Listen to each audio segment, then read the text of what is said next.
मध्य प्रदेश में दूसरे मरहले के बल्दियाती इंतखाबात की काउंटिंग की तारीख में स्टेट इलेक्शन कमीशन ने बदलाव करने का फैसला किया है। 18 जुलाई को दूसरे मरहले के बल्दियाती इंतखाबात के लिए होने वाली वोटों की गिनती अब 20 जुलाई को होगी।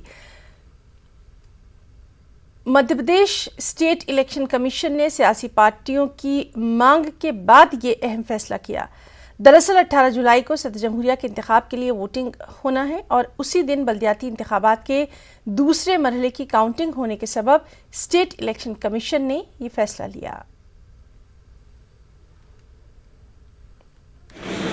पंचायत चुनाव की डेटों में काउंटिंग के लिए चूंकि उस दिन राष्ट्रपति महोदय का चुनाव है, जिसमें सभी माननीय विधायकगण को उपस्थित रहना ज़रूरी है, क्योंकि वोटर वही है और सभी माननीय विधायक चाहेंगे कि जो काउंटिंग उनके क्षेत्र में हो रही है उसमें वो उपस्थित रहें।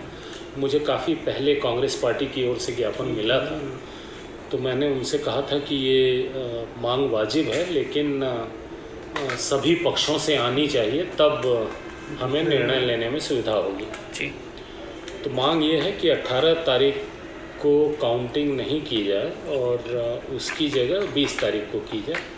तो हम लोग ऐसा निर्णय लेंगे, 18 तारीख को काउंटिंग नहीं करेंगे जी, और डेट हम फाइनल करेंगे। मोस्ट प्रोबेबली हम 20 को ही काउंटिंग करेंगे।